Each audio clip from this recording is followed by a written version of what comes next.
Welcome, body odor sufferers. I wanted to do this topic for a very long time. I don't know if I should do this one right now because I can't really think of anything about it. Topic was optimism versus pessimism. I mainly got this idea. Well, I had this idea before, but once I did the interview with Ben, the idea came back into my mind about optimism versus pessimism. People who have an optimistic point of view about this versus a pessimistic versus point of view. Some people feel that it's going to get better, or I'm going to overcome this in the end, or they feel like it's not going to be that bad and the next day will be better. And then there's other people who look at it in the perspective that it's going to get worse over time, and there's going to be little to no information or little to no treatment of this condition. It reminds me of having this conversation with one woman about how she didn't feel like the pill for T-Mal, the T-Mal pill that's coming out in 2020 is actually going to happen, because they've been saying that for years. In addition to that, this condition is so rare that with the little money that's being funded to try to understand it, we're never going to truly get some type of cure for this condition. And then there's others who just feel like, yeah, I think I can conquer it.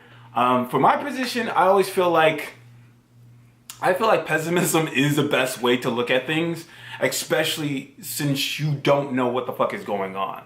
A lot of people have different ideas and theories. You hear the common theory about candida, you hear the common theory about leaky gut.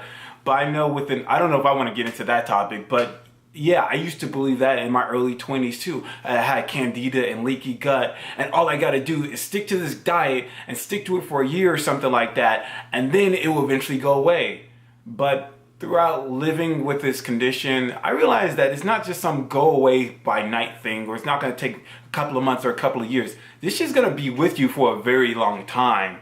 And since I don't have an understanding of what's going on, there's no information. There's some information out there, but it's very little, to the point that there's not I don't really have any type of hope that there is going to be something good that happens. I see it in a pessimistic or a negative point of view. I see it that our lives are going to always be like that. I'm pretty sure if you did have some type of diet that you've been doing for months, and then you take a couple of days off, the odor is not going to be noticeable. But if you continue with just the regular diet that people eat, I'm pretty sure the odor is going to come back. How do I know that? Because I experienced that. And honestly, I think a lot of people, this is how I truly feel. I feel like a lot of people who have an optimistic point of view actually are just younger. And when I mean young, I don't actually mean your age. I mean, they only experienced it for less than a couple of months or a couple of years. I experienced it for a decade plus. So I've been through all the ups and downs, all the ideas, like everything that people have been saying about it, at least, from my perspective, who only had it for less than a couple of years, like less than 3 years. I used to think like that too, but it eventually dawned on me that this is not going to go away in a couple of years, and I don't even think it's going to go away in 10 years, or there's going to be some type of, I don't know, not outbreak, what's the word, a breakthrough from the science community where they finally figure it out. Oh, it's this type of thing that's causing you to smell bad. Because the thing is, I don't have T-Mal. I'm going to test myself again this year just to see what's going on, to see if I have T-Mal type 2 or whatever. And maybe there's some other thing other than T-Mal type 2. Maybe there's a type 3, and we'll eventually figure that shit out in 20 years time. But yeah, there is a very slow process, and it is a very rare condition. And this is not some type of disability that's debilitating, like ALS, where you slowly start to lose your control of your limbs and stuff like that, to the point that you can, it creates such a big crisis. When did that happen? That ALS challenge happened a couple of years ago, and you find out about it damn, this is pretty terrible. So there was just such a surge of money going into that type of disease, but even then they still couldn't figure out They still don't really have a treatment of how to fund it or stop it or anything like that. Now, if we take a step back and look at ourselves, where we have this weird odor condition that makes us smell like shit or whatever unpleasant odor that we have, I don't think we're going to be able to start some type of body odor challenge where this brings across some type of information as to why we smell bad, or we create some type of viral sensation,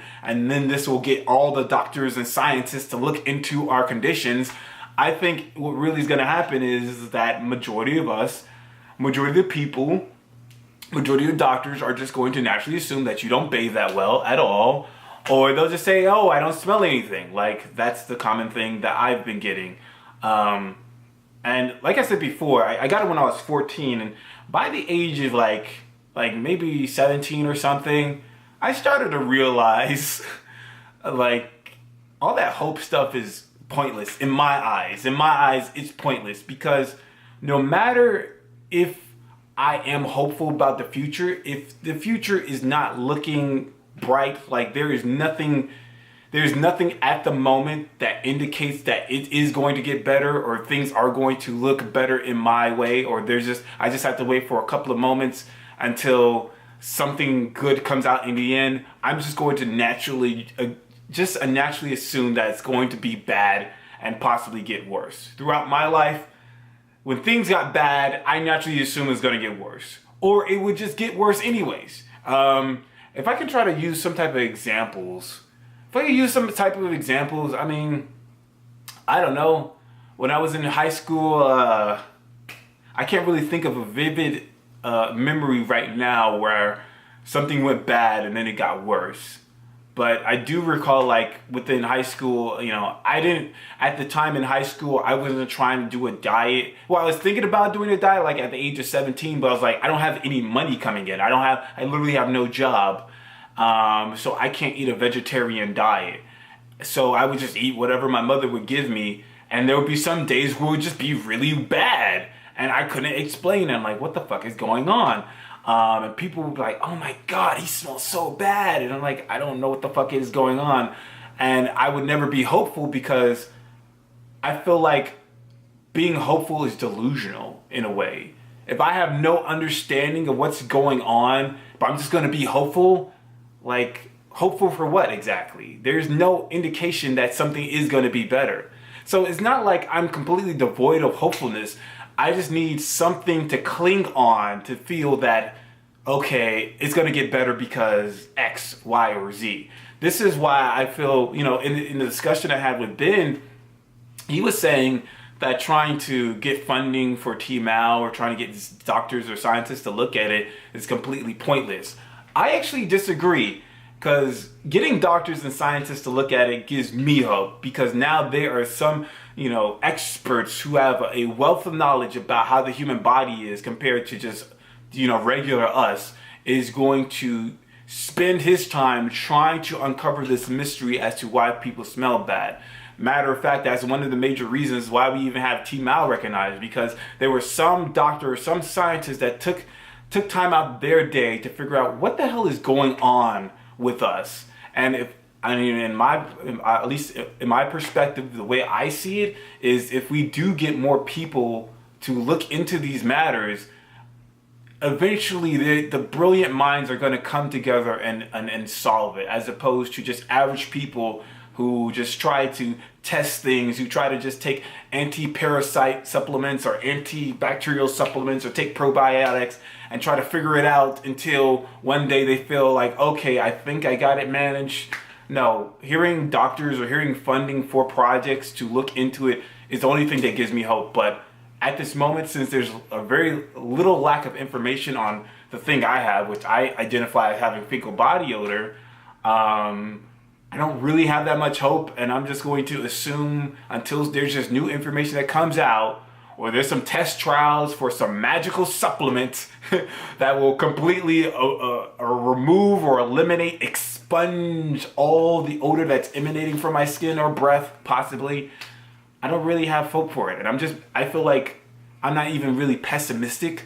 I feel like I'm just being realistic. Why be hopeful for something you don't know, you have no control over? You have no idea what's going on.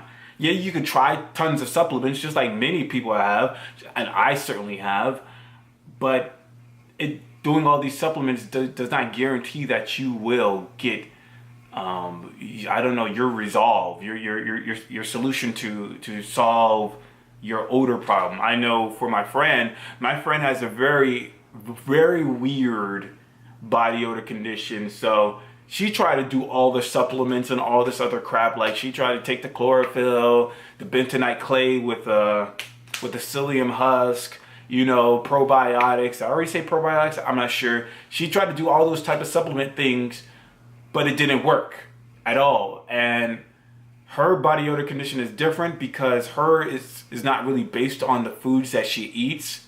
So she can eat whatever she wants, but she's still going to smell bad. She can take whatever supplements, but she's still going to smell bad. For people like her and people similar to her, I'm pretty sure she has a completely different thing than T-Mal, but it's somewhat similar in what we're dealing with.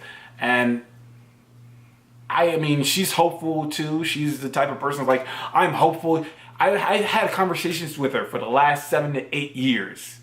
And every year, she says, well, I'm hopeful that something's gonna fucking happen. And every year she says that and nothing really happens. Nothing really comes out to her benefit.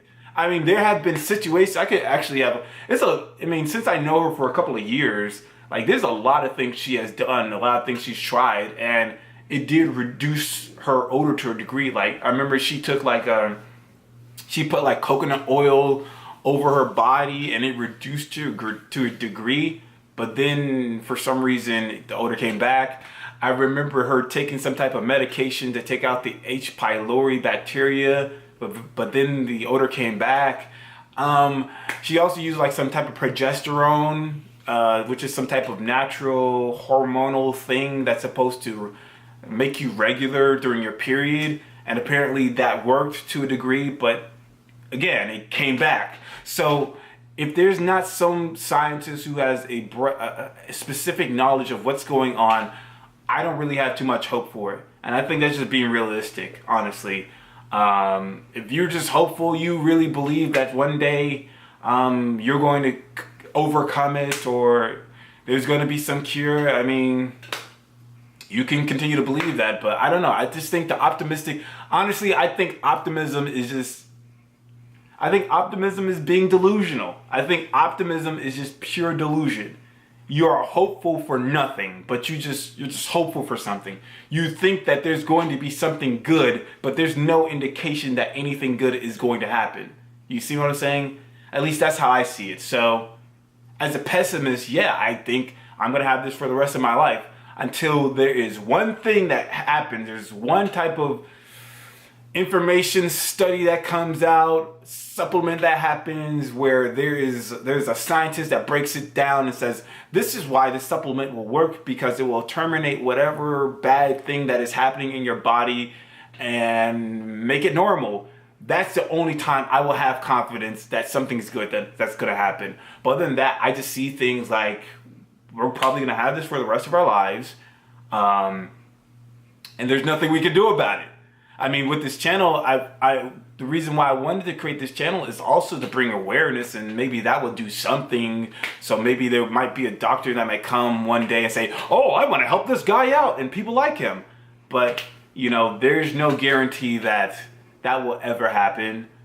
I honestly think being optimistic about the situation is delusional, and I honestly feel like people who only had it for just a small number of years are going to be more optimistic about, other than people who had it for 30 years. I actually had a guy who commented on one of my posts who said he had it for 30 years. He had it when he was like 12 or something, and he's now like 40 years old. I'm like, whoa, I really want to interview that guy, because I know he has a very interesting story to tell.